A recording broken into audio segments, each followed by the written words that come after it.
All right, Annick and Magac, you are on Driven to Ride. Thank you so much for being here. Thanks, Mark. I'm super pumped. Let's do Yeah, this. well, yeah, you are a fellow podcaster, but hmm there's a lot more to you than that. So why don't we start right at the beginning, jump right in? What do people kind of most know you for? What is your claim to fame? Being a superstar. No, I'm kidding. They're going to be like, who is this broad?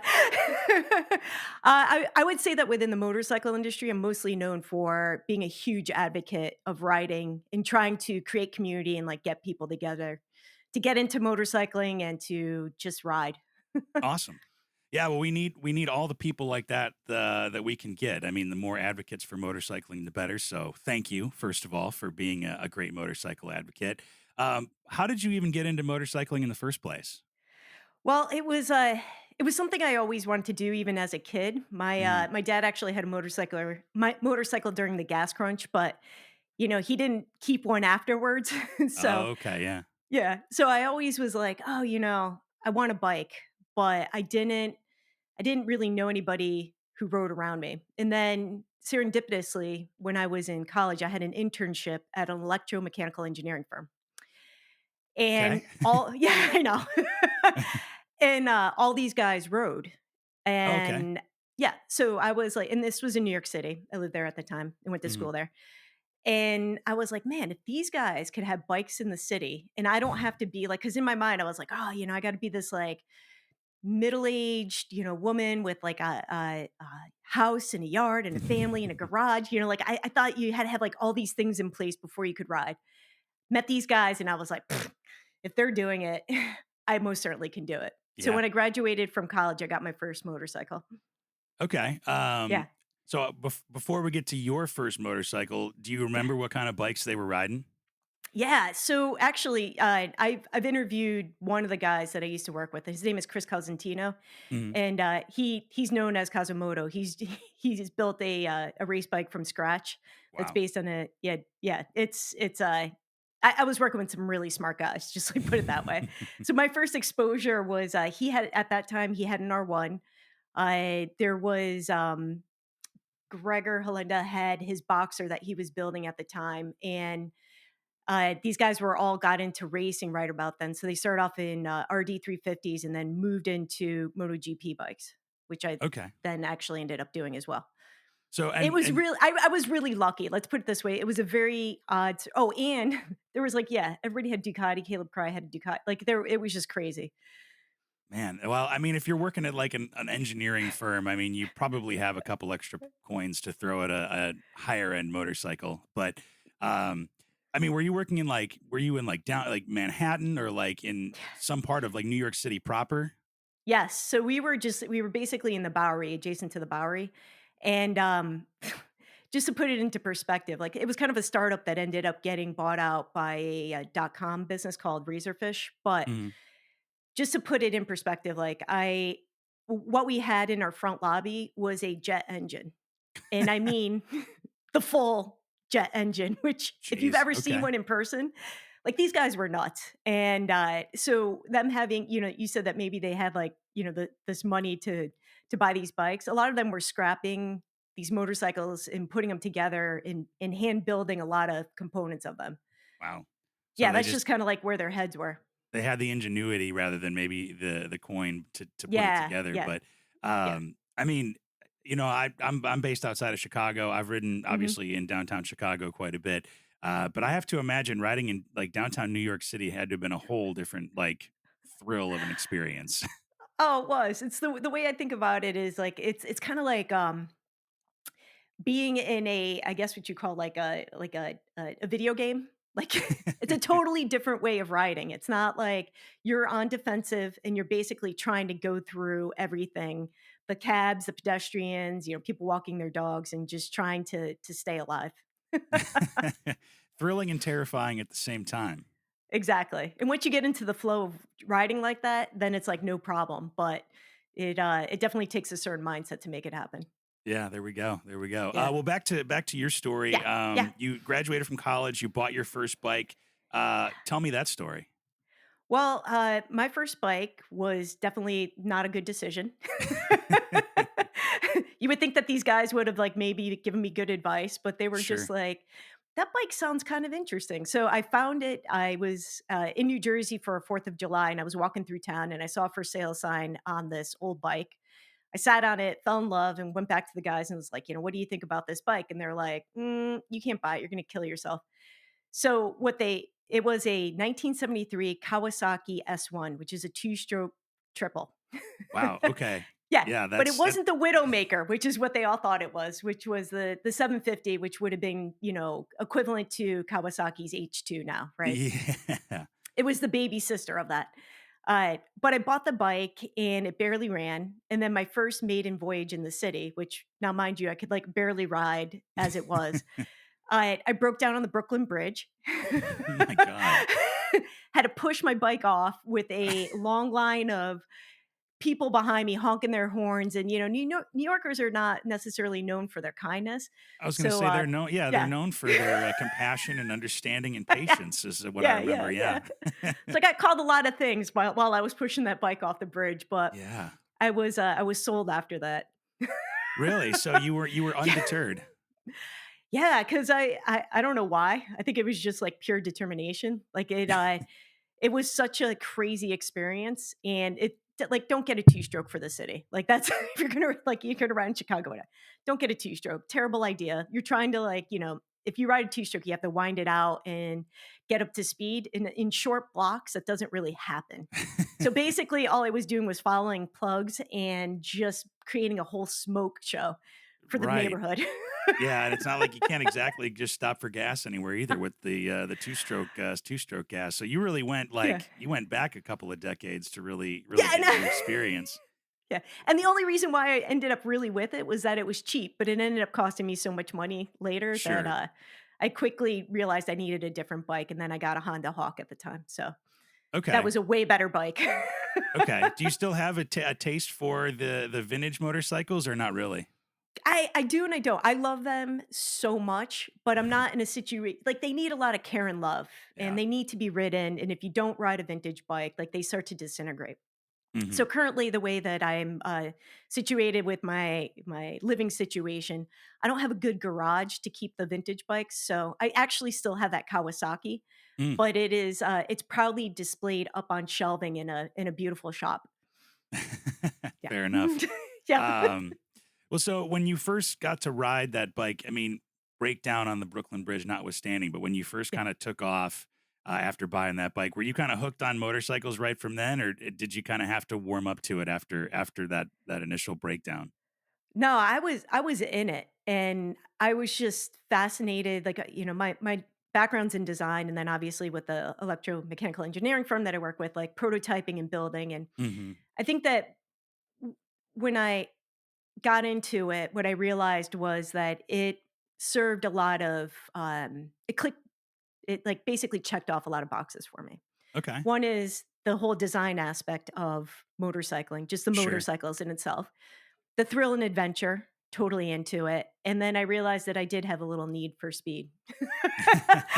So it would just kind of all came together. And quickly after getting my motorcycle, I got into racing. Okay. Yeah. Um, what kind of drew you to racing? I mean, was it hanging out with the engineers who were kind of into racing, and you kind of had a taste there, or was it something else? No, it was basically that because it was easy, relatively easy to get into it. Like it's a huge and in New York there's like a big scene. Like you talked a little bit about Oh, okay. you asked me about the vintage bikes. So Hmm. some people would know Team Obsolete, which is Rabbi Annucci's like incredible collection of vintage motorcycles. But through New York, I got to know Dave Roper, who's a very well known uh, old time motorcyclist, Yeah. and than these guys that I was racing with. So there were ways to get to the track, and I basically just kinda hitched a ride to the track. And then after I crashed the first time on the track, I realized I needed a different motorcycle and I needed to, like, kinda up my game if I was gonna do racing, which Sure. I also wouldn't necessarily recommend anybody do that within the first year or 2 of riding.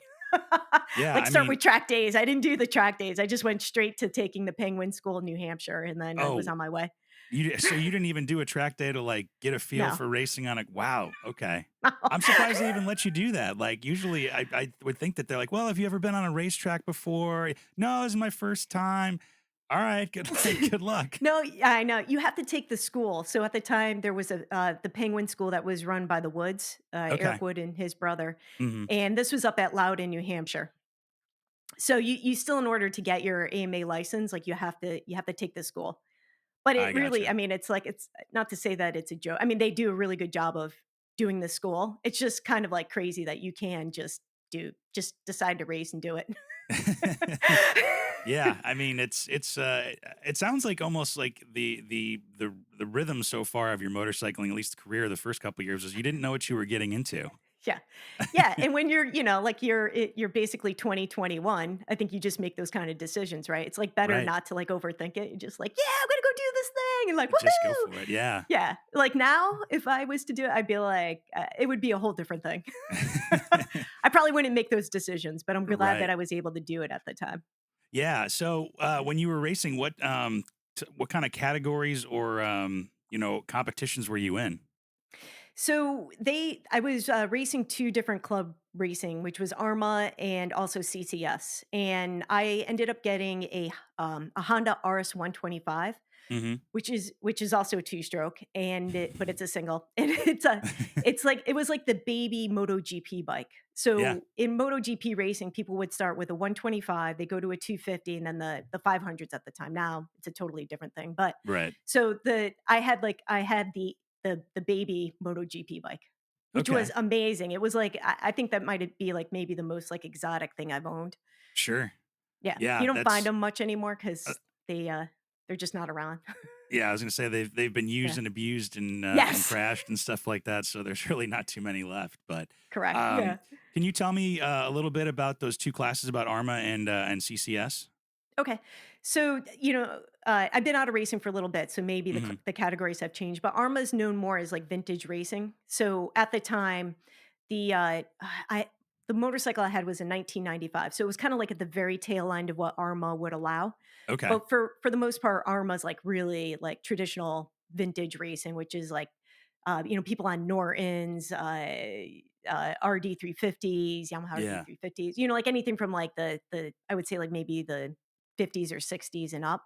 Oh wow. Okay. Tho Yeah, so those classes have changed, but, CCS was more the modern bike. So then when I had the RS-125, because it was in 1995, it was like at the beginning of like what you could ride in CCS, but Hmm. now CCS would be all the way up to modern motorcycles. So anything that's like even a 2025, you could race in CCS. So it'd be Okay. 600s, singles, thousands, you know, however they have it classified. But it's all Yeah. it's all club racing, right? Okay. Yeah, yeah. So it's not like I'm doing like Moto America or was doing Right. anything like Yeah. that. They're just like they're basically club racing, which is not to say that they're not serious and like people don't spend a ton of money on their racing careers. Yeah. Yeah. But uh yeah. what kept you in it for a while? I mean, obviously, I mean, it sounds like you had a little bit of a taste for the throttle, but Mhm. what excited you so much about the racing scene? A lot of it came down to the people in the community. It was just really, as we know, there's all these subcategories in motorcycling. Hmm. And, whether you're a weekend warrior, you're on a cruiser, or, ADV. And racing just was like this other level that I really love and appreciated because people were really committed to riding and really committed to developing their bikes and just becoming better riders in general. Hmm. And also, it was just like it was fun. Like you knew that you would go, like, say the schedule was 8 weekends out of the spring to summer, that every time you showed up, like you'd be meeting your friends again. So you Hmm. become this like great community. And it was a real blast. It was hard. It was definitely very hard. But I loved it when I was doing it, which I Hmm. no longer am. I retired. Right. You can add former racer to your list of titles. So, Exactly, exactly. I'll own uh, that. yeah. Right. Is Yeah. that kind of where you got your advocacy and building motorcycle communities kind of streak from? You think? A bit of that, and then also when I was in the city, I hosted a bike night. Mm, okay. So New York City now, unfortunately, the bar that I was doing it at no longer exists, but it's actually called Bar Matchless after matchless motorcycles. Mhm. But in New York City, there's a great motorcycle scene. So there was one bar called the Ear that would have their motorcycle night on Tuesdays, and then we would have our motorcycle night on a different day. Mhm. And it's evolved now, but it was like I really enjoyed that, and it was super fun because the basis of our motorcycle night was that we would show the MotoGP races after they aired. Yeah, that's cool. So, yeah, so it was fun. It was like, this racing theme continued, but also, like, building this community in New York City was just, like, it was fantastic. Yeah, I mean, I'm kinda surprised, to hear in a good way that there is a huge motorcycle scene in New York. I mean, there's millions of people in New York, so obviously Mhm. you're gonna find some motorcycle riders, but, Yeah. I don't think you think about or the average person who doesn't live in New York would think about people riding motorcycles. I mean, you think about taxis, you think about the MTA, and you think about walking, and that's pretty Yeah. much the big 3 ways to get around the city, but, I mean, it sounds like there's a lot of people riding bikes around New York and the surrounding area. There were yeah, there is, and what was really remarkable was that, on any given night, depending if it was the winter or the summer, we could have 5 people show up or there could be 100 people. Like, you just Okay. didn't know, or Yeah. there'd be, like, a sub gang would right, club, I should say, motorcycle club, Right. would show up, and then you'd have, 50 guys roll up on, sport bikes or, you never knew what was gonna happen, which also made it super fun and exciting. But there's a Yeah, lot of people who ride in the city, and it's, like, not only just for a form of just basic transportation, but just for the love and thrill of it. sure. Yeah, it sounds like you guys really kinda welcomed any kind of motorcycles too, Oh, whether it yeah. was sports bikes or cruisers or whatever. Yeah, it did not matter. It didn't like, we were racing based because of the MotoGP thing, but it Mhm. didn't matter. If you had never been to a racetrack or never seen a MotoGP race or didn't even know what that was, it totally just did not matter. The Yeah. whole premise was just to get people together who love to ride. Mhm. Yeah. Well, and now you've kind of continued your advocacy and love for writing and stuff with your own podcast. Yes. Um, Yeah. it's called Feroce. It is. It's Yep. I'm guessing it's a French word.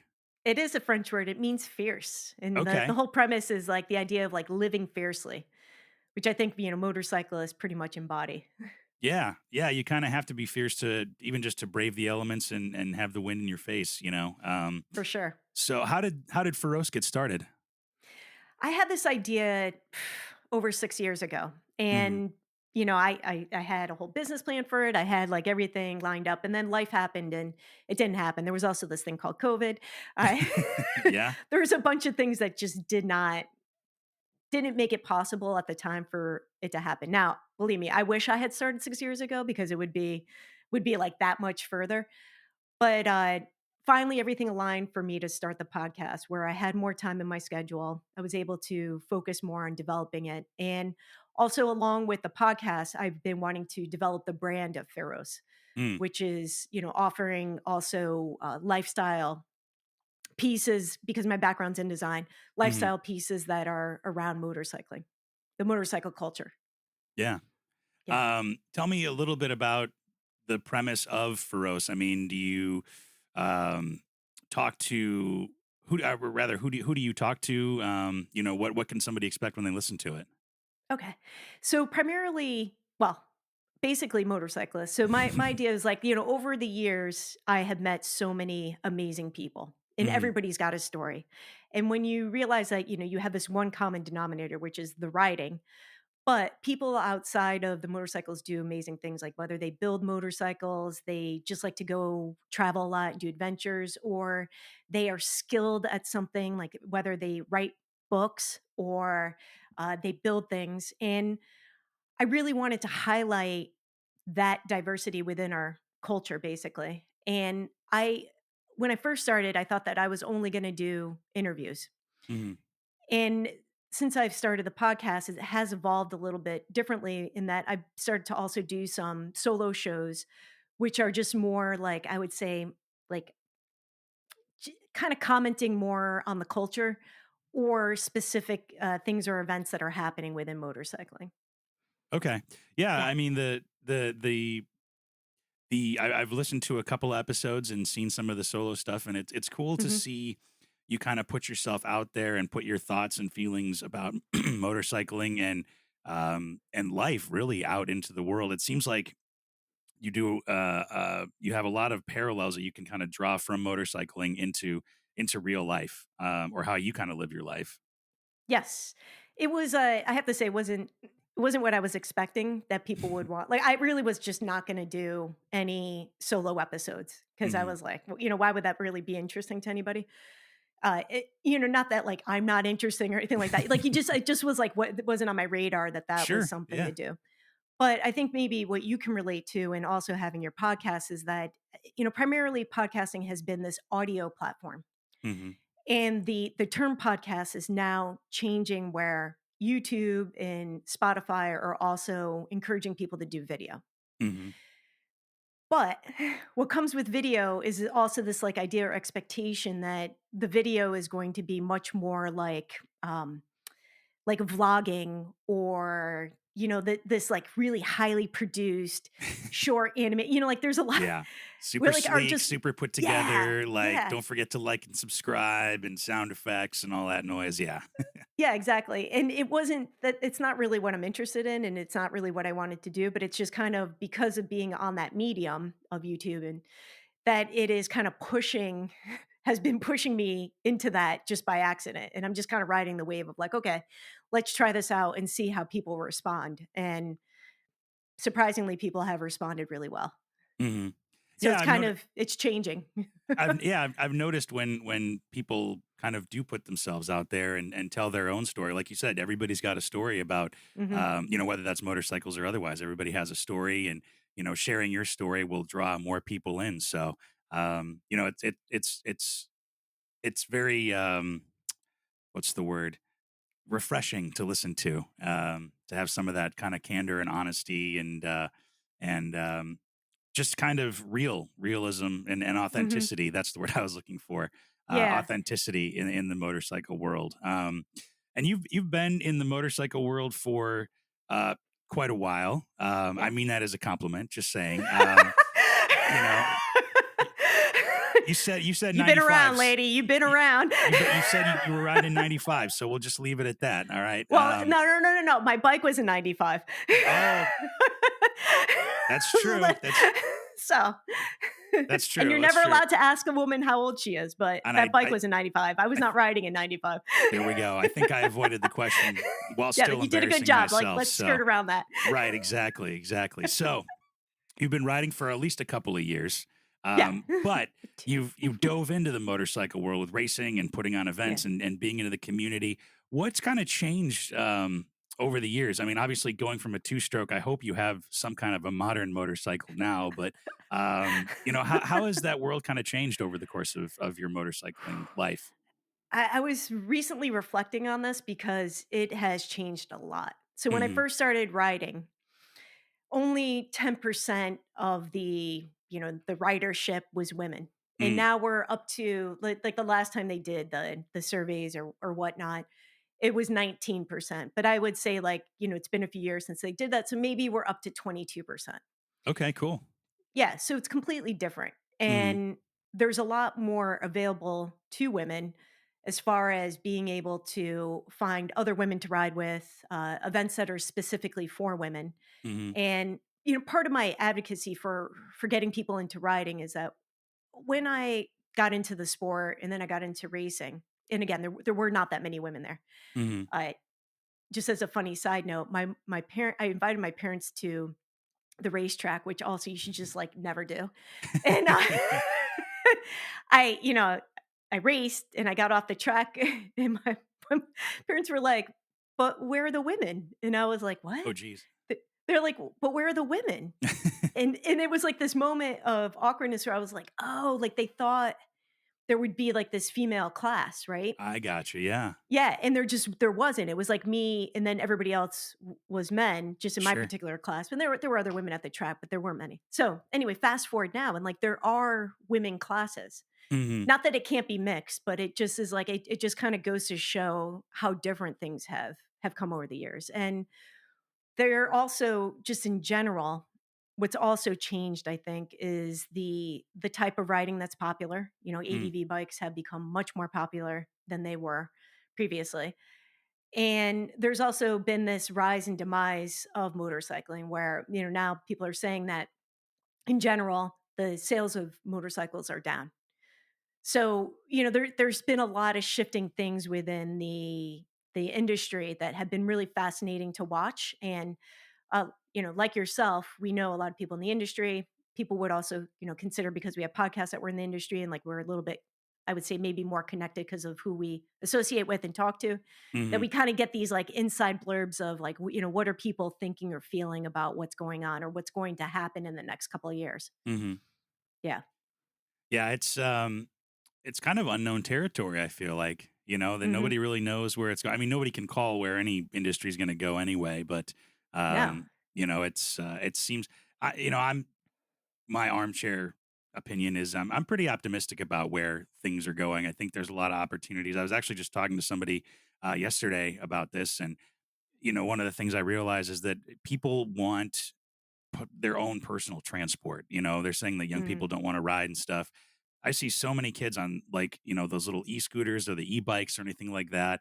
And they're getting yeah. it because they don't need a license and they don't need to worry about a car or anything like that, but they still want that personal kind of transport. So if there's a way to bring younger people into the motorcycle world, it's through just an easy, reliable way of personal transport, which just happens to be a motorcycle. Right, right. I totally agree with that, and I've also seen that. I'm near a college town, and so I've Mm, been seeing like more and more over time, of the students starting to embrace a lot of the options. What I think it will be very helpful is that if the motorcycle industry can kind of pursue that more, because right now they're still kind of being categorized as two separate things, but it really could just mm, be the gateway, right?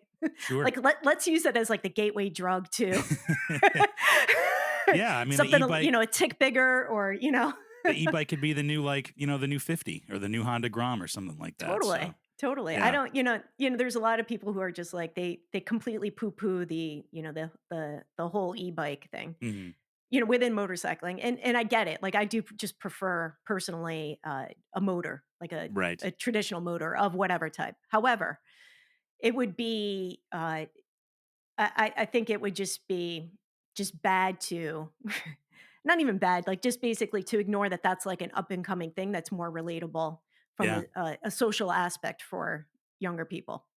Yeah. Yeah, for sure. Yeah. I mean, paying attention to what's going on, and it's kind of like basic sales and marketing 101, right? Yeah. Market research Right, and right, right, seeing totally. what's the kind of Yeah. the writing on the wall, but, speaking of trends kinda coming into place, have you Yeah. gotten into the ADV or the touring aspect of kinda anything, or Yes, just because, mostly because of where I'm located. So my daily rider Mhm. is just a Yamaha XT 250, Mm. right? And I Yeah. I basically I have like 80/20 tires on it, but I have a top case. Anyway, it's basically my just daily transport if I'm not test riding motorcycles. Mhm. So, as a smaller rider, like I fit very comfortably on it, and there are places in my area where there's some gravel or fire roads that are easily accessible, and so I've gotten into it more from that, and also just like some of the women's events that have been up and coming, such as like Over and Out or like Babes Ride Out, that they're kind of gearing more of these things towards ADV. So Mhm. uh, they there's more options, I guess, ADV riding. Something like wait, let me let me rephrase this. Sure, yeah. I had okay. I've gotten into it because it has been easily accessible to me, Okay. which may not be the case for everybody else. But I got this XT 250 because I could take it into the dirt around Mhm. where I live, which it makes it easy for me to do that. If I didn't live where I lived, I probably wouldn't be that into it. Sure. Yeah, Yeah. that makes sense. I mean, if you Yeah. there's no point in having an ADV bike if you can't use it off-road, so Right. Right. yeah, I can't imagine there's too many Tenares or Tigers out in New York City proper, although I'm sure there are some, but Right, right. Because like, I mean, the good thing about the ADV bikes, right, is it's a more upright position. So, like, Mhm. versus it just gives you the opportunity to maybe see more and be more comfortable. Which I think people are. That's probably half the reason why people are getting into the ADVs is that it's just a more comfortable ride than, say, a full on. sport bike with clip-ons, where you're like Yeah. really, in it to win it. Yeah. Yeah. Or full send down Fifth Avenue or something like that. Yeah. Yeah, yeah. Have you done a lot of motorcycle touring and traveling? Maybe like a tour around the U.S. or any big like travel tours like that? No. So you would expect that I have, but it's this kind of thing where they say, you either have the what is it, like the time but not the money, or Hmm. the money not the time. And Right. mostly for me, it's been I just haven't had the right motorcycle. Mm. So I I mostly have owned sport bikes or this like little XT 250, which I have put some miles on this little bike, Sure. but like it takes a couple of days to get into shape to want to ride it for a really long time. Mm. 'Cause it's a little brutal. It's a little brutal on, the back end and things like Right. that. So I haven't done a lot of overnight tourings, but when I go out, I'll go out for a full day. Like they're the hardcore riders around me, like it's not uncommon to start in the morning and then get home well after dark. Mm. It's just Okay. not, it hasn't been like overnight, which I still want to. And I watch all these YouTubers who are doing these like epic trips, like around the world. Right. And I I I would love to. When the It's stars in the align, want list. Yeah, right, when the exactly, time and money exactly. and the Yeah, all that come through, yeah. yeah. But that I've just done goes to overnight trips, but not yeah, just not like yeah, a week long cross yeah. country. Yeah. But I mean, that's the thing about motorcycles that I personally like is that you don't need to go around the world or take like an epic Yeah. 2 week trip or even take an overnight trip. You can enjoy them all day. Like you said, go Mhm. out in the morning, ride the trails, ride streets, just have a day to ride and come home to your nice, comfortable bed, either in the air conditioning or the heating or whatever. Exactly. I And don't wanna camp. right. Yeah, That's not my exactly. thing. It's funny because you have to like it's good that you know that because I've learned that over the course of time where it's like the older I get, the less I want to sleep on the ground. It's like, oh, it's Mhm. okay to maybe not like this. Yeah. I can appreciate it and I'll do it. But after like 4 or 5 days of it, I'm Uh, like, I'm kind of ready for a bed. So I understand that. You mentioned, kind of getting in shape to ride the XT. mhm. Obviously, part of that is mental preparation for sitting on a rough Mm, seat. But something about you that I've found is that you're big into fitness, and that's been yeah. an important part of your life as well. Um, do you think motorcycling and fitness kind of come together for you, or they kind of run parallel streets? I do, because a lot of it is, the physicalness of it, and I think that that's, probably early in my career why I loved the racing was just how physical it was. Hmm. It's a sport, and I always refer to motorcycling as a sport. Doesn't Hmm. matter, what bike you're on. But I have found, the better in shape I am, whether that's physically, but also where motorcycling really converges with like the whole fitness thing is the mindset. And you know, uh, one of the many things that I do is that I'm also a life coach. And I've always been really into mindset and really like developing a better way of living. Hmm. And anybody who's ridden, we always talk about motorcycling as therapy. Like it Yeah. is, I just really find that they go hand in hand. And it's been a huge, enhancement in my life to get into motorcycling. And also it kind of keeps me on my toes because like in the beginning of the season when you're not so much in shape, it's not fun for a few, like for a few hours when you're cramping up, and you're Yeah. like, oh wait, like I really gotta think about like what I'm doing with my health and wellness to be able to do the thing that I love, which is motorcycling. Hmm. Oh, and I want to circle back to one thing as you were Please. talking about like asking so about like the long trips. Hmm. So I also, and this is part of like the advocacy is like motorcycling is like just who I am and like what is a part of my life. Hmm. So a lot of my riding is just like I just ride everywhere. It's not, I don't think of it as a separate like weekend thing. I got you. Like, it's just, like, even what I do on the daily. So, like, Hmm. that XT250 is just, like, that's how I get around where I live to go get, groceries or whatnot or small packages from the post office, like, Sure. so I just Yeah. wanted to, like, bring that up because I think a lot of times people, I think of it as, like, this thing that I do outside of my whole life, and for me, it's, like, much more integrated, and I wanna show people that it can just really integrate into, like, part of your life.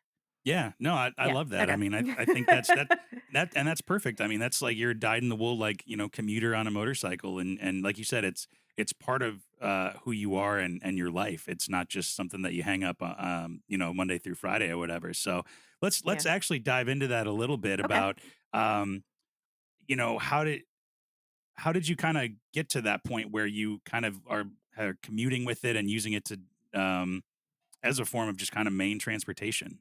Okay.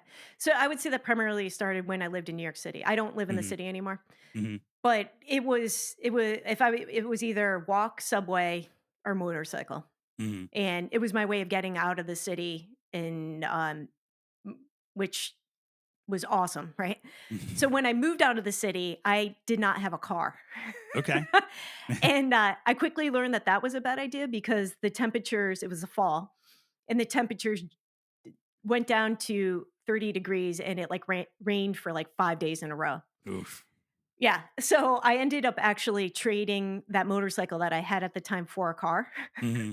good So good choice for motorcycles the can be a winter. nice Yeah. asset. Yeah.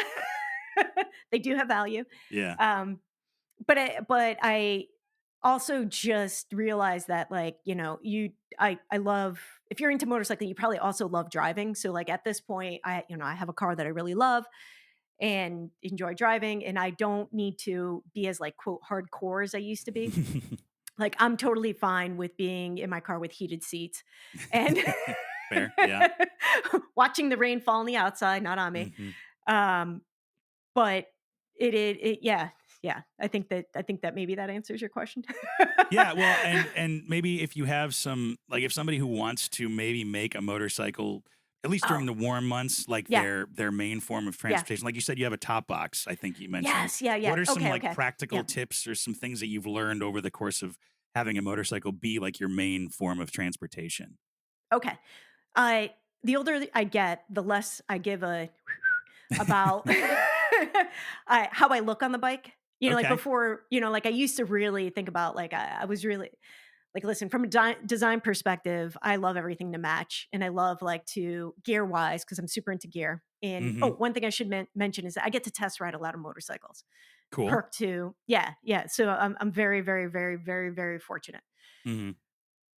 But when it comes to just needing like a daily rider, like I Mhm. put this top case on the XT250. Does it Mhm. look super cool? No.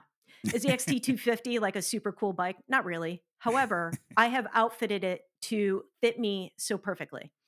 So a few things if you're going to go into the route of really putting in the miles, like I have heated grips, Mhm. I have a connect for heated vests and heated gear. Like I Okay. don't fool around anymore with like being cold. Like I don't need to be badass and like, oh, I just rode like, 500 miles and like I can barely feel my fingers. Like, no, I'm not playing that anymore.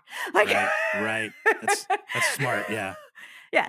So everything is set up for complete optimized comfort and it just being easy. So like I have the top case. If I was going to get, like there's another ADV bike that I like, which is Mhm. it's changed to the NX 500. It's a Honda NX 500. It's their Yeah. like smaller adventure bike. Yep. Like I would get side bags for that and just make things comfortable. Like one Mhm. one bike that I rode that I think is, I don't love it, but the one thing I love about it is it's the NC 750. Oh, Is yeah. that right? Yeah. Yeah, the So it's got that, automatic, yeah, yeah. yeah, so it's got that compartment that you can just stuff a bunch of stuff in. Yeah, that's right, yeah. And, like, more motorcycles should have these kinda things, right? Because I try not to put too much weight on my back, but also Mhm. in, aligning your gear to be right for the elements is also super important. So like I mentioned, I have a heated vest.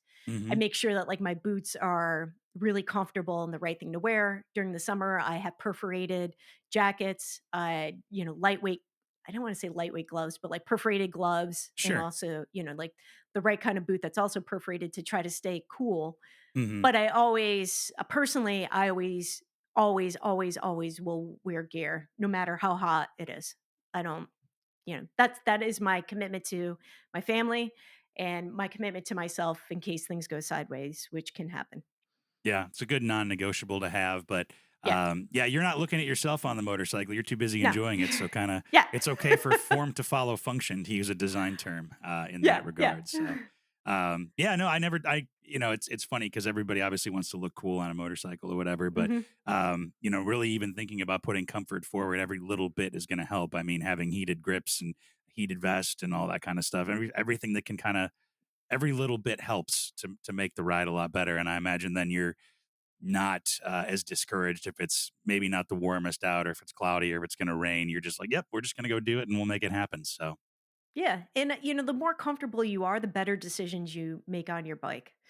A lot of people don't, like, associate that, but, I again, if you wanna ride without gear, that's totally fine, but, like, one thing during and this kinda goes with the fitness thing as hmm, well, is that, like, during the summer, when you're sweating and you're on a bike and say you're just, like, wearing a t-shirt and you're out riding, all that all that perspiration is basically evaporating, so you're actually dehydrating, and then mm, as you are dehydrating, what you don't realize is you're actually not making good decisions on the bike. yeah, And, it's like these small things that, like, people overlook and then get into accidents, which we might put the blame on other car drivers or other people around us, but we have to take responsibility for, like, are you riding at your most optimal? hmm. And personally, I just think that that's, we owe that society-wise. Like, just try to show up as your best if you can. Yeah. Well, you want to Yeah. be a kind of a good steward of the motorcycle industry, as it were, and kind of Yeah. lead by Yeah. example. And I think you're right. I think people maybe overlook the mental game a lot Mhm. more, and that your mental kind of acuity on a motorcycle can be compromised if you're dehydrated or if you're shivering or if you know what I mean. Like Yeah. you're not necessarily thinking your sharpest. So I appreciate you kind of making that point. Yeah. Yeah. So you've been in the motorcycle industry for a while. You still love Mhm. riding. You get to test bikes. You have tons of gear. I mean, you're full in it. What Yeah. about motorcycles has like kept you so interested and so passionate for so long? It's always evolving. And, again, from like a design perspective, like I enjoy modern technology. I enjoy watching things change and evolve over time. There's always for me like a new model coming out that's of interest. There's new technology. Like now there's so much happening as far as like the computers on these bikes, their Yeah. ability to have traction control or the e clutches, like all this, like it's evolving, and I just find that kind of thing fascinating. So I never get bored of it in that aspect.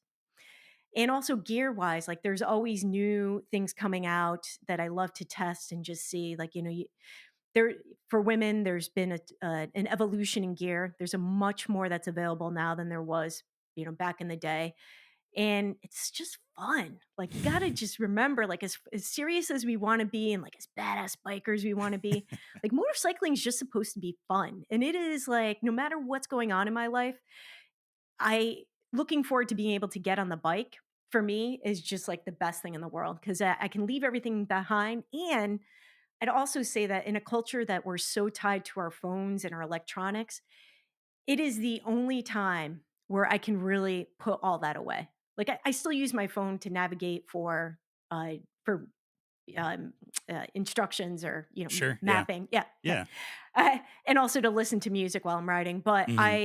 beyond that, like, I can't scroll, I can't respond to text if I don't want to, and it just is like, it's really truly the only way that I can disconnect. Yeah. I Yeah. mean, I couldn't have said it really any better myself. So it's still got that magic, man. You know, you still Yeah. can get away and you're kind of away from everybody. You get to unplug. So, Anik, thank you so much for spending some time with us. I really appreciate it. What's next for Feroce and how can people find you? Well, I've launched the website, so it's liveferoce.com, so people can check that out. And it's the main hub where you're able to see the videos, listen to the audio. And more than anything, I've also been releasing merch. Cool. And I have a lot of ideas for what's going to happen with that. So it's going to evolve over time. So people can check me out there. And then on social media, on YouTube, underneath my name. But the show is called Feroce, but my name is Annick Magac. So you can find that in YouTube, and Instagram is the same. You can find me under my name or live.feroce as well.